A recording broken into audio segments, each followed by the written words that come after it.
अरे guys confuse मत होइए, मैं टाइम ट्रैवल करके पास में नहीं आया हूँ, ये प्रेजेंट की ही स्टोरी है। हम आए हैं कर्नाटका के तुंगा नदी के पास एक छोटे से गांव मत्तूर में।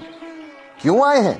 तो भैया इस गांव की OMG वाली बात ये है कि यहाँ की आम बोलचाल की भाषा संस्कृत है और इसलिए ये गांव कहलाता है India's last Sanskrit speaking village.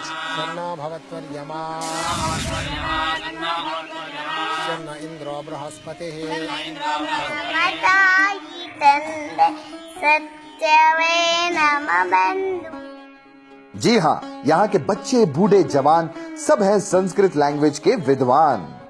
मैं वेद शास्त्रों का अध्ययन किया हूँ परंपरा से, मेरा पिता से, और अन्य लोगों को वेद शास्त्रों का संस्कृत का अध्यापन कराता हूँ। महाभारत रामायण काल में सब धर्म के लोग संस्कृत में बात करते थे, केवल ब्राह्मण के नहीं था।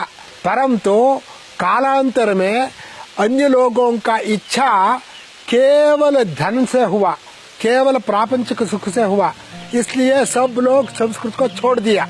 वाह! और इनका ऐसा करने के पीछे सिर्फ और सिर्फ एक ही मकसद है, वो है ह्यूमन हिस्ट्री की सबसे पुरानी नोन लैंग्वेजेस में से एक संस्कृत को बचा कर रखना। संस्कृत एक धर्म की भाषा नहीं, संस्कृत एक फिलॉसफी है। संस्कृत अध्ययन से प्रेम, विश्वास, दृढ़ निश्चय सब उत्पन्न होता है। बहुत प्रभावशाली है संस्कृत।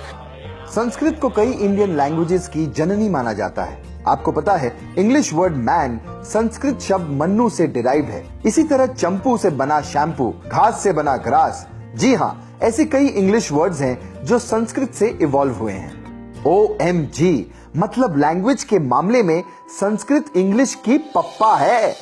दूसरी सिटी से भी कई पेरेंट्स अपने बच्चों को संस्कृत पढ़ने यहाँ भेजते हैं।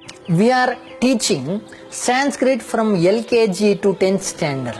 Each and every day, one period for Sanskrit. That's why all students are able to speak Sanskrit. That's why Sanskrit is living language in Mattur. लेकिन अगर आप संस्कृत सीखना चाहते हैं और मेहनत करने को तैयार हैं, तो मत्तूर विलेज आएं और फ्री में सीखें।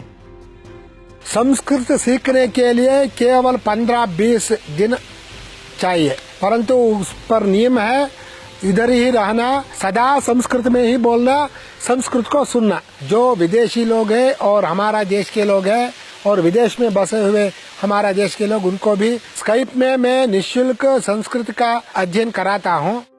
क्या बात है गुरुजी, घर बैठे बैठे 20 दिनों में संस्कृत का ज्ञान। मत्तूर में ना ही कोई होटल है, ना ही कोई रेस्टोरेंट और ना ही कोई गेस्ट हाउस।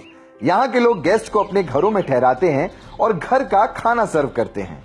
मत्तूर के NRI भी अपने गांव की जड़ों से दूर नहीं हुए हैं। वो हर साल यहाँ आते हैं और अपने गांव की हेरिटेज और कल्चर से जुड़े रहना चाहते हैं। देखिए, यहाँ के लोग संस्कृत में बात करते हैं, इसका मतलब ये नहीं है कि आप इन्हें आदिकाल का समझें। यहाँ सभी मॉडर्न एमिनिटीज हैं। बच्चे मॉडर्न गैजेट्स यूज करते हैं। यहाँ वैदिक मंत्रों के उच्चारण की गूंज भी है और 21st सेंचुरी की सारी फैसिलिटीज भी। संस्कृत एक खुली सोच की भाषा है, जिस सोच को इस गांव के लोग युगों तक बरकरार रखना चाहते हैं। संस्कृत भाषा को 21st सेंचुरी में भी बनाए रखने का जो एफर्ट इन लोगों ने किया है, सच में उसकी जितनी सराहना की जाए उतनी कम है।